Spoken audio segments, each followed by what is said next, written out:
Welcome, you guys. My name is Jules Taggart, and I'm here with Sandy Sadhu, and we're excited to have you here tonight. I'm seeing several people in the chat, so glad to see everyone that's popping in there. If you're watching this anywhere other than thrivehivelive.com/webinar, head on over to that URL. Again, it's thrivehivelive.com/webinar, and that's where you can get in on the chat. So the chat's happening below the video, and connect with the other people that are there in the chat, and introduce yourself and let us know where we can find you online.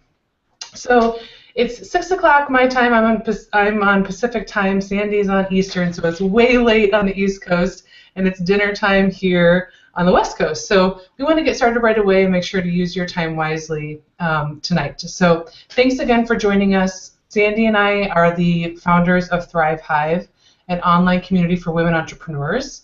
And we are also the creators of Thrive Hive Live, which is kind of an offshoot of Thrive, of the online community, where we do retreats. So I own a company called Amp and Pivot, and we do content marketing. And Sandy owns a company called Sandy Sadhu Media, and she also does marketing. So we do some similar things and some different things. But tonight we're not even talking about our companies. We're just talking about communities, which is one of the things that brought us together in the first place.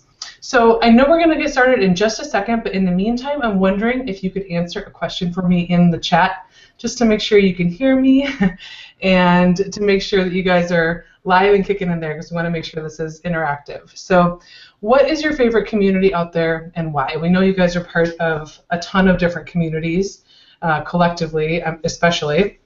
So go to the chat. You're going to head over to thrivehivelive.com/webinar and enter your favorite community in there. And if you've got a link where people can join that community, go ahead and throw that in there too. We want to make sure you guys can hear about all the other communities that people are a part of and love. So tell us why, and then while you're doing that, there's about a 30-second delay. So I will be seeing those answers in about 30 seconds. But in the meantime, I kind of like to go through our agenda and just tell you what we're going to talk about tonight, so you know what to expect. So we're going to show you 6 ways to get more out of the online communities that you're a part of. And I think what we're going to see in the chat here is that you guys are obviously part of a ton of different communities. Some of them are giving you what you need, and some of them are not. And what's the difference between those communities, and how can you find more of the better ones and ditch the ones that aren't serving you? So the first thing we're going to touch on is how to find the right communities. And these are online communities that help you make stronger connections with your ideal customers. The second thing we're going to touch on is how to get more of what you want out of online communities. And that starts by knowing what you want. So we'll talk about that. The third thing, and I think this is one of the hardest things for me personally, is how to make a name for yourself in really busy online communities. So you either have one side or the other. You have really busy, big communities where it's maybe hard to stand out, or you find yourself in these small communities where there's maybe just a handful of people and it's already closely, tightly knit, and how do you enter that and make a name for yourself? So we're going to touch on some ways to do that. Number 4, we're going to talk about being selective and how to stop wasting time in the wrong online communities and start spending time in the ones that are actually giving you what you need. And then fifth, this one's super important and often overlooked. We're going to talk about the power of the microeconomy within online communities. So how does this impact your bottom line? Are you able to find customers and clients in the communities that you're a part of? We'll show you how to do that.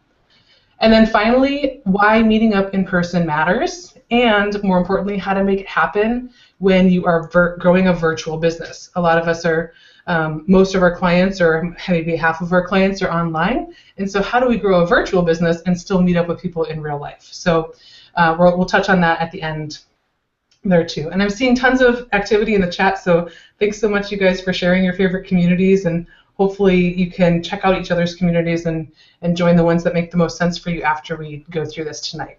But right now I want to turn it over to Sandy Sidhu of Sandy Sidhu Media. She is incredible. She's my partner in crime with Thrive Hive, the community that we started, and she's going to kind of take it away from here. So Sandy, it's all yours. All right, well, thank you so much for that introduction, Jules, and I'm really excited to be here tonight and share with you about why we love community and how we're both using it to grow our businesses, both online and offline. But before we get into that, I just want to touch upon our story because, as Jules mentioned, she's in the West Coast and I'm in the East Coast, and not to mention we're also in different countries.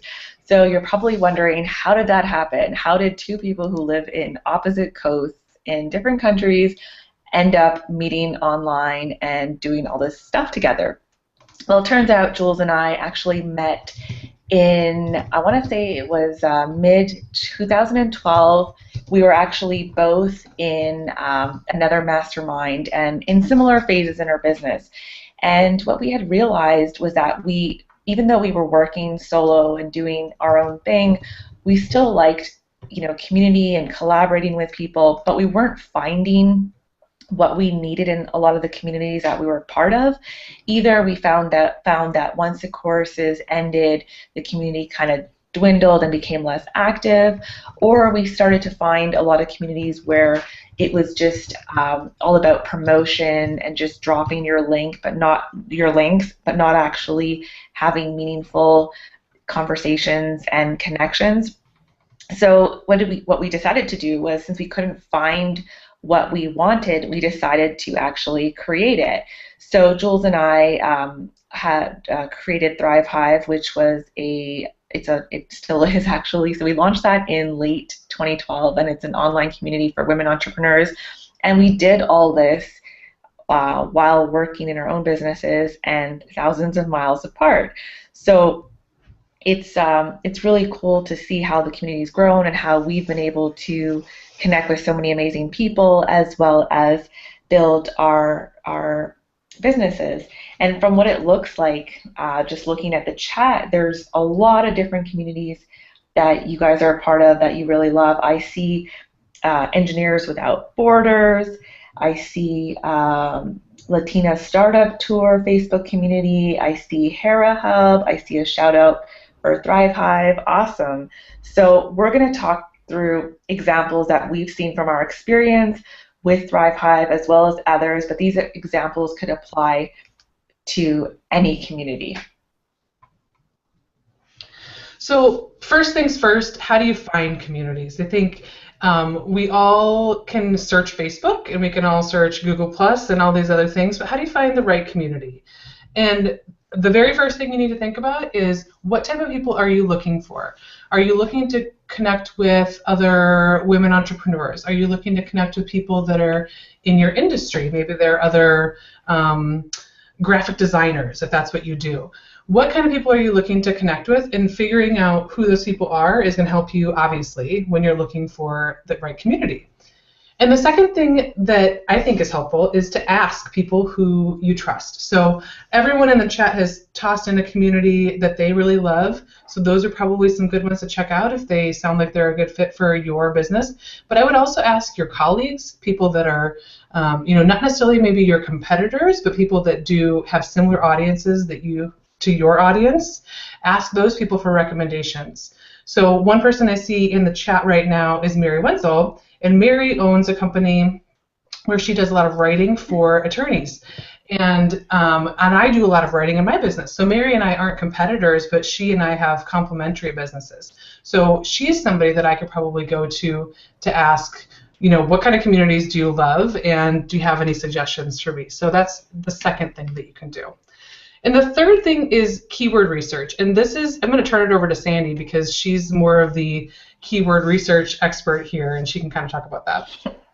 Okay, well, it's nothing that complicated, but basically, a good place to do keyword research is actually on Google Plus, because I find the search functionality isn't as robust on Facebook. So you can search for communities on Facebook, but generally they provide sort of suggestions based on what your friends have joined. So you can kind of browse communities and groups that way and see based on the description and whatnot.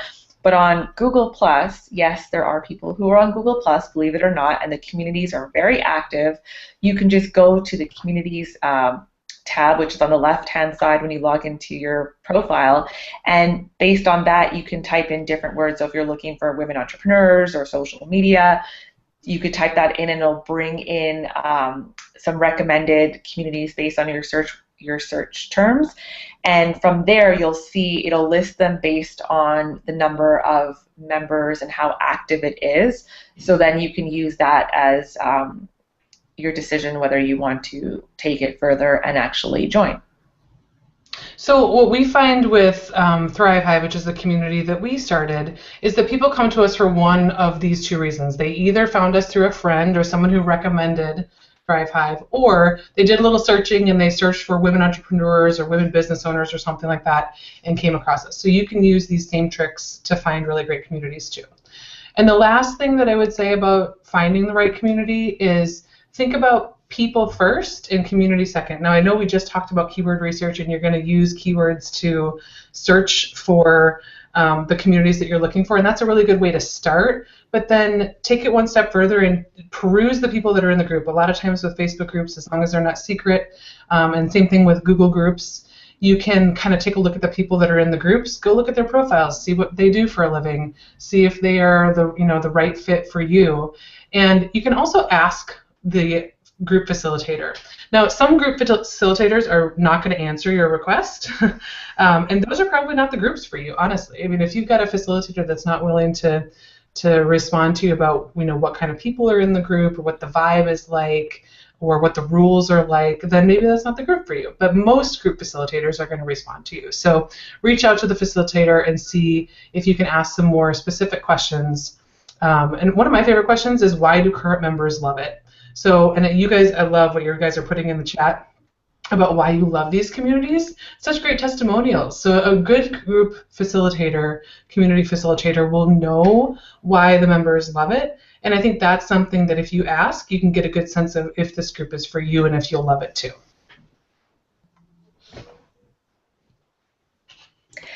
So once you've figured out sort of which communities you want to participate, you have to really think about, why are you going to those communities? Is that connection, support, influence, increased exposure for your business? Not every community will serve you the same way. Some are really specific. For example, there's a really popular list building challenge that's ongoing. So if you join that community, you'll see that there's a lot of talk and a lot of tactics and suggestions around building your list. Similarly, Jules just recently ran a blog revival challenge. So again, while it's a great place to network and meet other people, it's very specific around blogging. So you have to kind of know what you want before you spend time in a community. Do you want connections or increased exposure? Whatever it is that you want, identify in advance so you know what you're looking for. Because again, if you join some Facebook groups or even Google Plus groups, more so with Facebook, you'll notice that the more time you spend in there, people might want to add you as a connection. How are you going to respond to that? Is that something that you want to do? Again, look at the description to see the rules or the lack of rules and tell you how to use this community, because many communities will be very clear on whether or not you can self-promote, whether you can share blog posts, how to go about ask questions. And at the end of the day, just give it a whirl. If you don't find you're getting any you're not getting anything out of the group, you can always leave and no one's going to judge you for that. Yeah, and most of these communities are either free or they're really low cost to join, so giving it a whirl is like no big deal. You might as well try it. So one of the things that we touched on earlier is how do you make a name for yourself in these busy online communities, or on the flip side of that, how do you make a name for yourself in a community that's well established and on the smaller side where people kind of, it feels like they know each other. And my number one trick for this is to give first and harvest second. So a good example of that, recently a woman named Kristen Roberts, who's an attorney, just joined Thrive Hive, and she jumped right into the conversation right away. So I think she's literally only been a member for maybe a week and a half, but she jumped in right away, started giving suggestions, answering questions, providing feedback to other people who were asking for it, that kind of thing.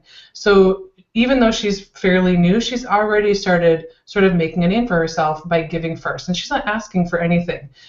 She's just giving her own expertise and positioning herself as someone who's, got reliable and great advice.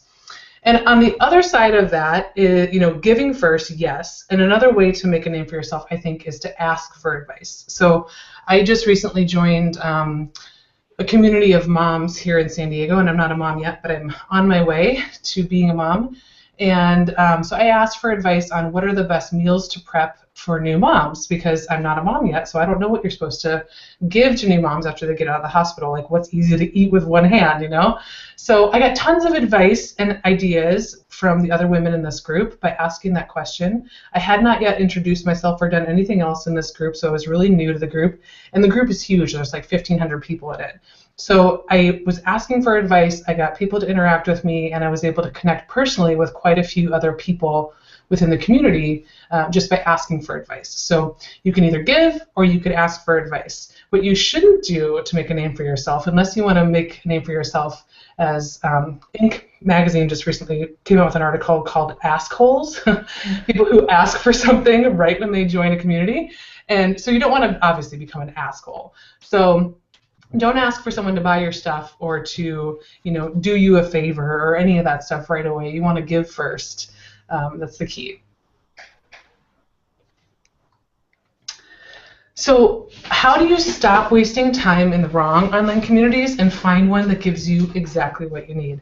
And I think this is a sticky point for a lot of us, because we join communities, we're maybe not getting a ton out of it, but it's not harming us to be in it either, so we just kind of stay. And I would say, because of the low barrier to entry, because most of these communities are either really low cost or they're free, it's easy to join a bunch of them, but your time is worth something. Your time is worth a lot. So don't be afraid to prune regularly. And one way to do this is to, think about your time when you join a community. So like, let's say you've been in a community for a month and you're not seeing any benefit or results. And you've tried a couple things. You've introduced yourself, you've maybe, asked a question or answered somebody's question, and you're just not seeing any results. I would say the best thing to do is to leave. And the reason for that is because since the barrier to entry is so low, the price is small, no one's going to know if you left, that you could re-enter or rejoin at any time. So there's no harm in leaving if it's not serving you. And then striving for quality instead of quantity. So going back to what Sandy said earlier, know what you want to get out of these communities, and then choose a core group of maybe 3 to 5 that you want to be really active in, and spend your time there. And that might help you prune too. So if you've already got your 3 to 5 that are giving you benefit, then get rid of the other 55 that you might be in. Because I know we're all in a ton of communities. I do it too. I join and I just kind of drop off the face of the earth and don't, just stop getting notifications. But if it's not serving you, then don't be afraid to just get out. And the last piece on this is, as you find yourself joining a bunch of communities, they may not all be a fit. Try to find a balance between industry group communities and interest-based communities. So industry-based communities, like let's go back to the example of a graphic designer. So if you're a graphic designer, you probably want to be a part of other groups where graphic designers congregate, because they may refer business to one another, or they may have, special new tools that you need to know about, or they're up on the latest news of the industry, that kind of thing. So that's definitely going to be one side of your communities that you want to be a part of, is your industry groups. But then on the other side is interest-based groups, and this is something that's not related to your industry or your niche. It's something totally different that and this is the place where people are likely to hire you. So if you're a graphic designer, maybe you join a group like Thrive Hive, for instance, where there are a bunch of other women entrepreneurs who need graphic design services. So having a good balance between these two will help you get what you're looking for out of communities. Oops.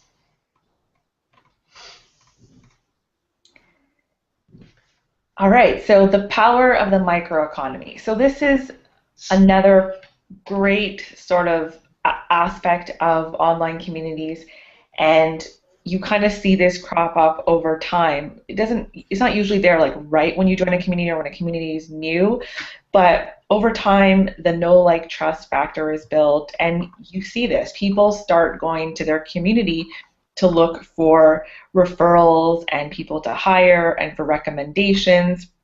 So when you find the right community, it's diverse enough that you're not networking amongst competitors, but familiar enough that some of your potential clients are attracted to. So that's really key, as Jules mentioned earlier about interest-based versus industry-based.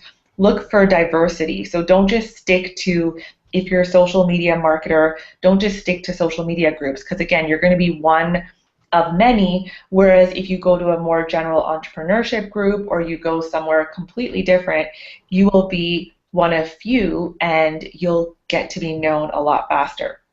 And again, complementary businesses. So if you surround yourself, so for example, if you are a graphic designer, you may want to hang out with with copywriters, because they probably know people who need websites because they're providing copy to them.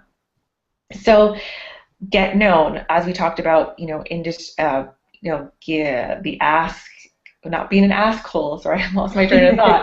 But basically, you want to get known for the right reason. So people need to know what you do. So find ways to provide value and be of service, and that kind of ties to the next point of maximizing recommendations. So when you show up, as Jules mentioned, the example with Kristen, who just kind of dived into the community and was asking all those questions, answering all those questions that were law related, she's really standing out as someone to be the go-to resource. She's not worried about giving away all her knowledge and then not having people hire her. Another example we saw recently was in Thrive Hive, we saw her name is Natasha Vorompiova. A lot of you might know her as Systems Rock, and we saw her going through the process of launching and creating her systems guide course that she just launched about 2 months ago.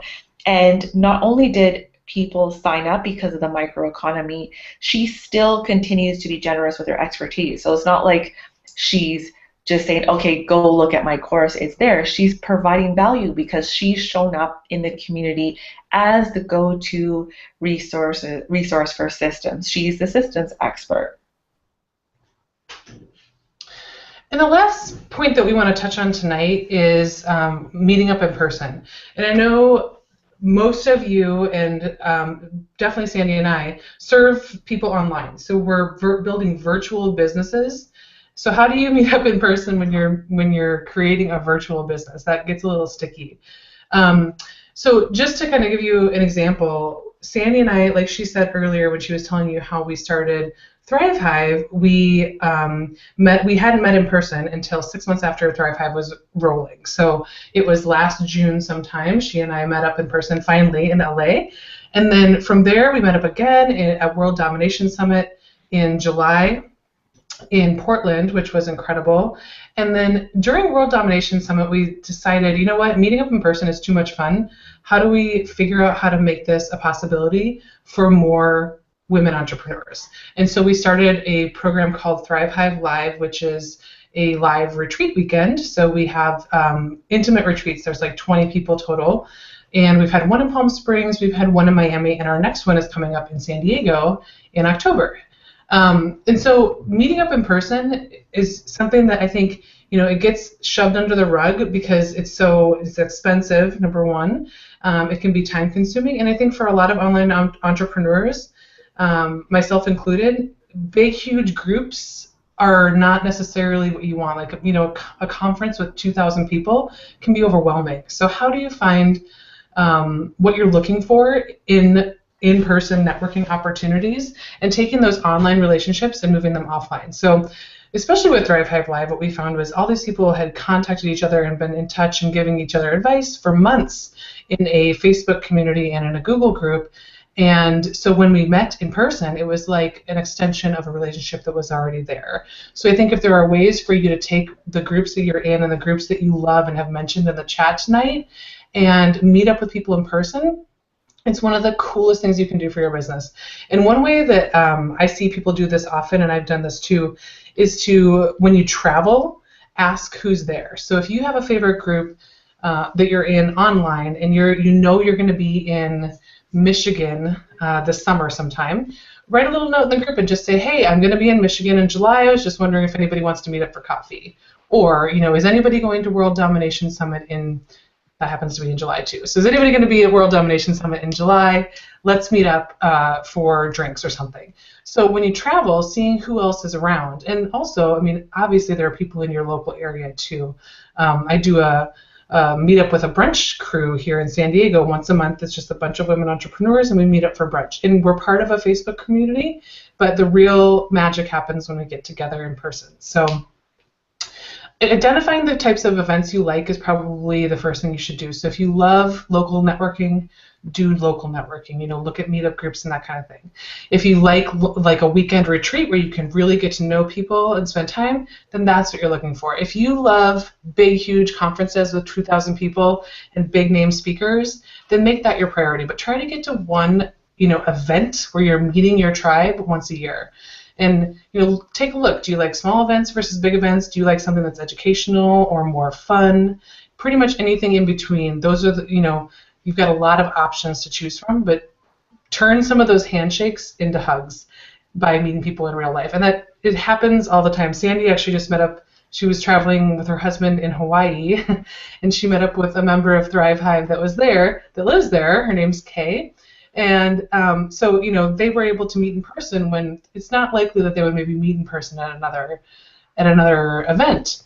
So very cool way to take that relationship to the next level and meet people in person. Mm-hmm. And just to add to that, I think when you do join some of the right communities and pare down from massive numbers, like being part of 50 communities to like 3, you really do get to develop those relationships so you're comfortable enough saying, hey, I'm going to be in Toronto or San Diego or Montreal or wherever it is and meet up with those people. Because it was exactly that. When I was going to Hawaii, Kay had just joined the group, and I had known of her before because I was a fan of her page. But when I saw that she lived in Hawaii, she's a fellow entrepreneur, I was like, well, I'm going to be in the area. Why don't we just meet up for coffee? And again, because we had interacted online, meeting up in person was like totally normal. And before you knew it, we were like nerding up about podcasting and lead generation in Waikiki Beach of all places. So you just never know where these communities will take you and the relationships you will build and the connections you will make. It doesn't take long for a nerdgasm to erupt. So today I'm just going to recap quickly what we've talked about. And again, we're about 30 minutes in here, and we're going to take some questions at the end. But we talked about finding the right communities and that will help you make stronger connections with your ideal customers.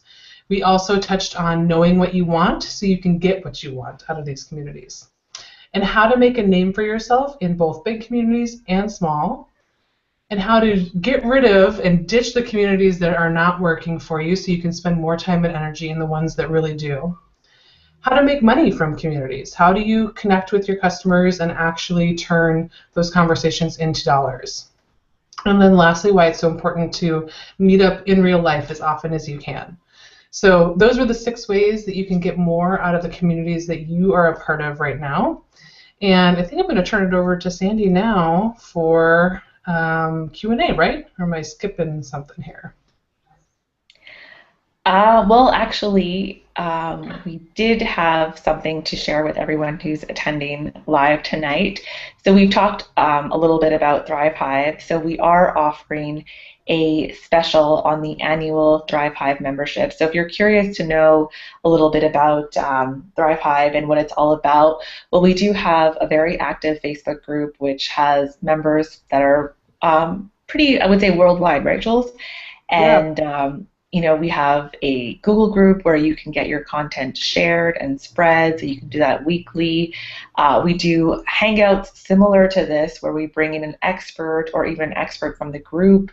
So it's like a monthly member mingle, as well as monthly Twitter chats. So really it's a place where you can get support and be held accountable, as well as a lot of interaction. So someone in the comments mentioned that how sometimes you can feel like you're working all by yourself and it can get lonely. So it's like that water cooler that you need. Sometimes you get stuck on something, so you can turn to the members of the hive and just say, hey, how do I do this? And before you know it, you're stuck on something for hours and you're done in minutes.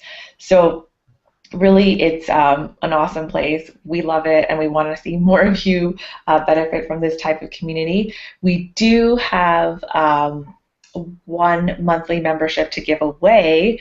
So if in the chat you want to leave what your biggest takeaway was tonight, we'll pick someone by the end of the presentation tonight.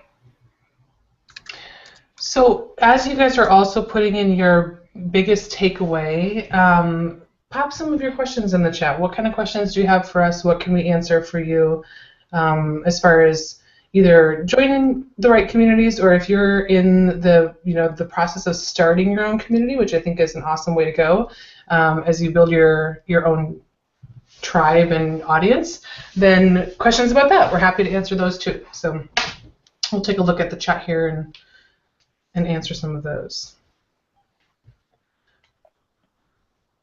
One question we get all the time, and I'll just answer this one while we're sort of waiting for the 30-second delay here, is one question we get all the time is, why do you charge for Thrive Hive? It's super cheap. It's normally $15 a month, and then if you do this $137 a year, I think it comes out to like $11 a month or something like that. So it's really cheap. So what's the whole purpose of charging in the first place? Why isn't it just free? And what we found is that because there are so many communities out there and so many of them are free, it is hugely important to have a little bit of skin in the game, because otherwise it becomes one of those communities where people just link drop and they're trying to sell their stuff all the time, and they're trying to get you to sign up for their new course all the time, or they're trying to asking and never giving. And one of the great things when you have a little bit of skin in the game, even if it's just a little bit, 10, 15 bucks a month, it makes it harder for random people and robots to jump in and just dominate the feed. And instead you get actual conversations, and you get people that really want to communicate and connect with each other and really get to know each other. So that's one of the reasons that we charge for Thrive Hive. It certainly isn't a lot of money, but it does make people stop and think, do I really want to join this community, and what am I going to give to it as much as I'm going to get out? Looks like we do have a couple other questions in the chat, Sandy, so you want to grab the next one? Sure. We have a question from Dawn. She says, any suggestions or guidelines on best ways to introduce yourself into a social media group? So basically, well, a lot of, for example, a lot of groups that I'm part of, usually they'll have like a pinned post where it says like introduce yourself. Generally, what I find, it's a good part on the moderator to kind of welcome new people and just kind of tell them what to expect or how to introduce themselves. So if you don't see that happen, like depending on the group that you join, like for example, Google Plus, there usually will be like an introduction category, and in the about of the community, you'll say like, once you've joined, please introduce yourself. So it really is kind of dependent on the community that you join, but I think there's generally a thread that started, and if you don't see that, I would just use that up, just jump in and introduce yourself.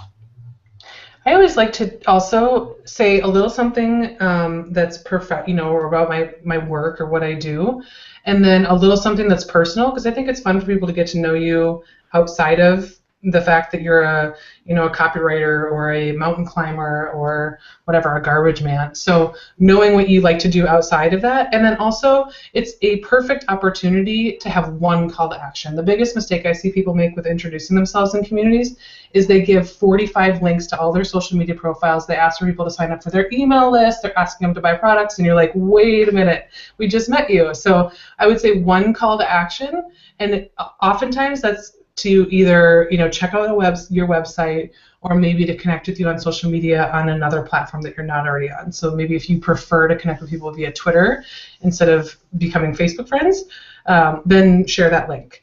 But that's my 2 cents on that question. It's interesting how we both interpreted that like really differently, but now that you answered it, I'm like, I think that's what she probably meant.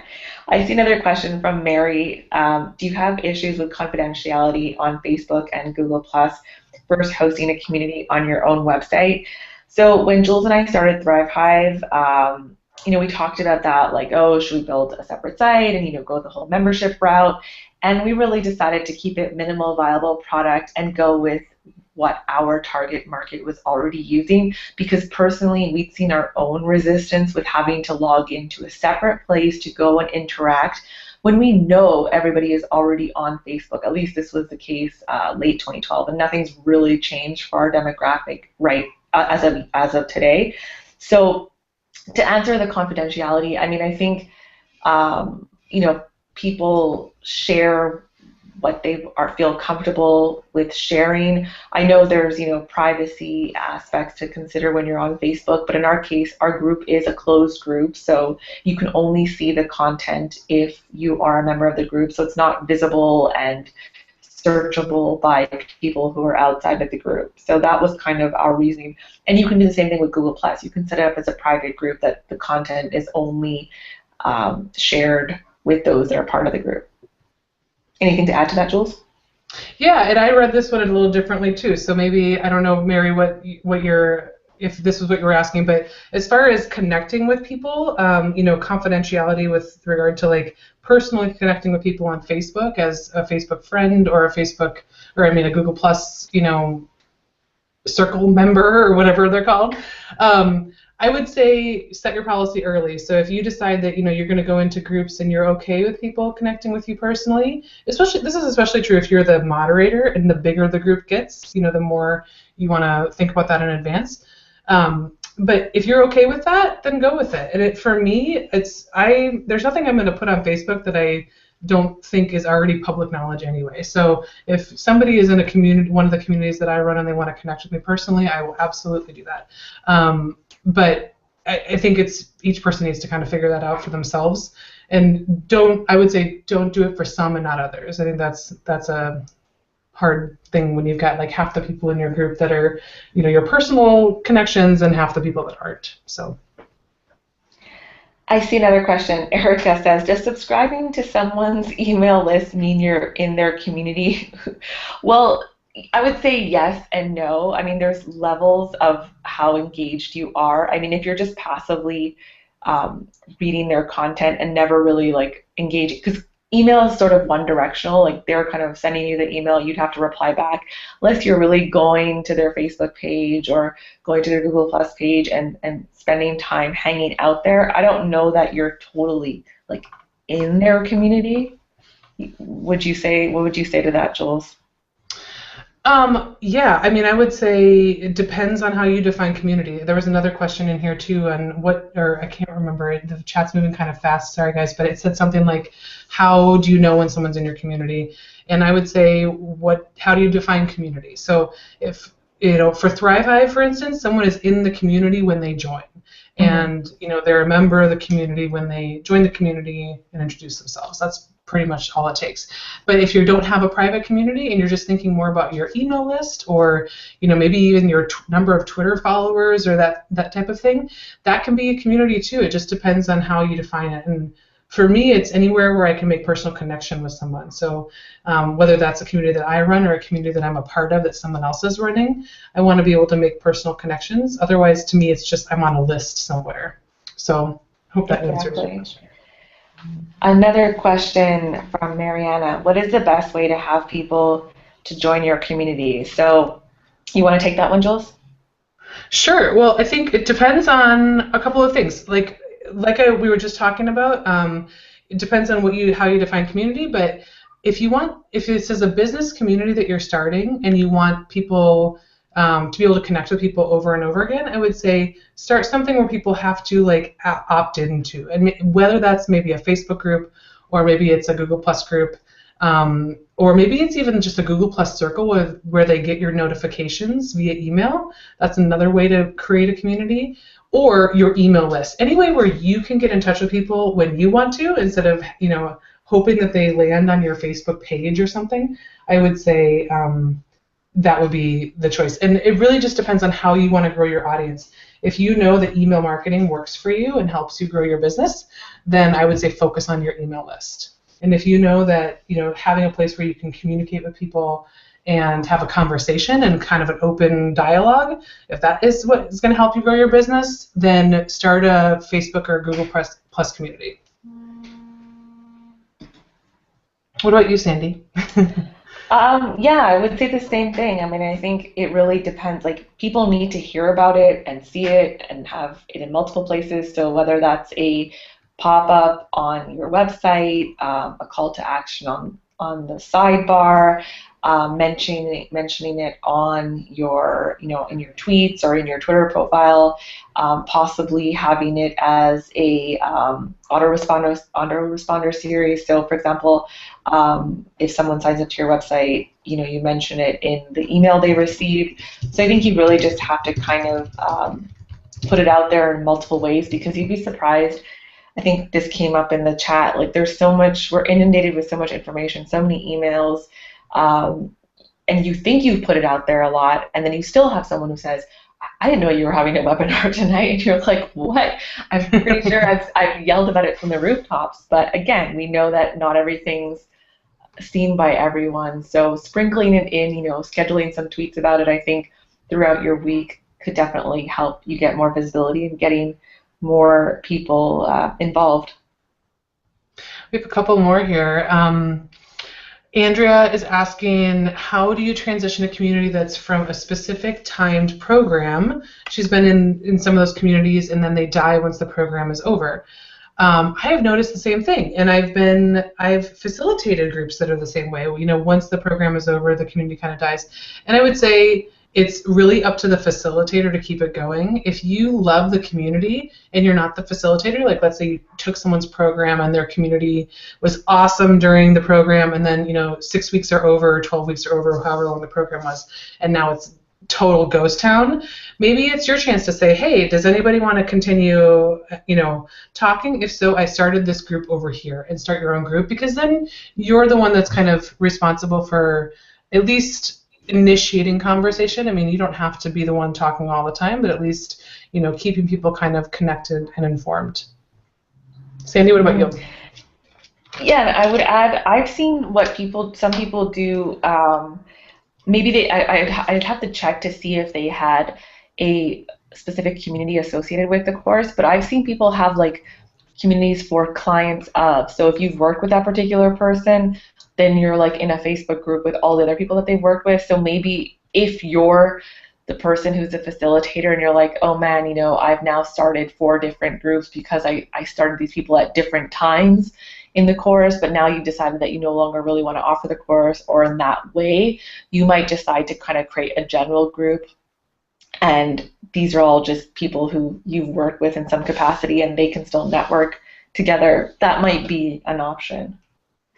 Just another thought that you prompted for me, Sandy, is momentum is so important in communities. I think anytime a community starts dying, it's really hard to bring it back to life, unless you totally relaunch your program, or you infuse it with a bunch of new people. So if you are a facilitator of a community and you kind of feel like it's struggling or starting to die, that's a great time to ask the people that are in the community, what do you need? Do you want to have more like a Google Hangout where we can talk and see each other? Do you want to have Twitter chats? Do you want to meet up in person? Do you want a Q&A Tuesday where I answer questions? I mean, if you're the facilitator and you see that the momentum is starting to lag, that's your cue. If you don't want that community to die, to start asking people for feedback. Mm-hmm. And also just to add to that, you know, there's no harm in letting the community die as well. Like it may have run Right. its course and served its purpose. At the end of the day, like what you'll see as well is that when you're a facilitator, you're bringing the people together. Yes, initially you have to kind of have a content calendar, an editorial calendar, and figure out how to spark conversations. But over time, like we've seen in Thrive Hive, the community sort of takes over and kind of leads. You know, they start the conversations, they're helping one another. You don't always have to be that person to answer every single question. So there's a little bit of both that ends up happening. There was a question also about LinkedIn communities and whether they're a good fit for businesses. Do you want to take that one, Sandy? Sorry, the one about LinkedIn groups. Yeah, LinkedIn groups. Um, Do you have experience with LinkedIn groups? I'm tossing it to you because I don't. I have not, Sorry. like, for me, LinkedIn groups have become exactly that. They're just places to link drop, and I've never really, maybe in the early days, like 3, 4 years ago, I was seeing conversations happen and getting some engagement, but I've since moved on to Facebook and Google Plus. So I can't really speak to whether it works or not. I think you would still have to apply some of the things that we talked about tonight, you know, going for quality and looking to see what types of conversations. I'm sure there are some that are valuable because otherwise I don't think the group's function would still exist. I just think you have to be a lot more picky on there. Mm-hmm. I think that's another place where earlier we're talking about keyword search where you can find communities. One of the, one great way is to find them that way, but they seem real big and real inactive to me. So I don't spend a ton of time there. Sorry, I can't give you more definitive answer to the person that answered that or asked that question. Let's see. Another question. This one was from Dawn. She's asking, how long does the special offer on Thrive Hive membership last? And we are running this special from now until Friday night at midnight Pacific. So if you are interested in doing the annual membership for Thrive Hive, which is $137 for the year, you can take advantage of that by going to thrivehivelive.com/join. And you'll see a bunch of other stuff about Thrive Hive there, so you can kind of get a sense of all the details of what it's all about and take advantage of that offer there until Friday at midnight. Does that wrap it up, Sandy? I'm looking here to see if there's other questions. I just see one more question from Jennifer at the Guava Project.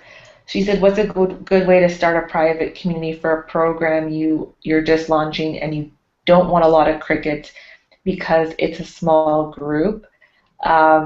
I think I would just set the expectation. You know, if you are launching it sort of like in a beta mode, you can let people know that this isn't going to be like a huge community, but it's a place for them to have access to you in a group setting. You can even do, like, say you do hangouts or have sort of like an office hour. So it doesn't necessarily look like it's crickets because you're specifying when to show up and when to be active. So I've been in groups where people don't necessarily have questions all the time, but they know that on Friday at 2 p.m. the facilitator is going to be there live answering questions. So then it kind of circumvents that whole crickets factor because you're setting the expectation. Totally agree. Roll out the red carpet. When your community is just starting and it's smaller, that also means that people are getting a ton of your time and attention, and you're the expert. I mean, like Sandy said, it's not the community isn't all about you. I mean, eventually the community will run itself if the right people are there, and they love the other people. They will do it themselves. But at the very beginning, it is up to you. And if you can, give them special perks, like she was saying, office hours are a great idea. I just launched a course and it's in its beta form, and so the community is rather small. And I did a one-on-one call with everyone that's in the community, and that's not something I'm probably going to offer when the course goes bigger and live. But for now, it's something I can do because it's a manageable size. So I think rolling out the red carpet when things are in its infancy stage just makes people really remember how much you're giving to them. Let's see here. Tons of good questions, you guys. Thank you so much. This was really fun. We appreciate all of your questions, and if there's more questions that we can answer, you can reach out to Sandy. Sandy, do you want to share your email address or the best way to get a hold of you? Sure, I will pop that in the chat. 1 second. Yep, I'll do the same here. And we can answer any questions that you've got, either about communities, or if you have questions about Thrive Hive membership, happy to answer those too. So thanks again for joining us tonight. We will be sending out a replay after this. And again, you can grab that special offer on an annual membership of Thrive Hive. Just go to thrivehivelive.com/join. And we hope to see you in the Hive very soon. Thanks, guys. Good night. But we did have one thing. We did have to pick a winner. Oh my gosh, I forgot our winner. I'm so sorry. Oh, okay, winner. Well, I'm just scroll. There was like a lot of the chat was really active, so I'm just scrolling up and don't go away just yet. We're still here, so give us like guys. 2 seconds. Oh, Sandy, you're always on top of these things. I was ready to jump right off.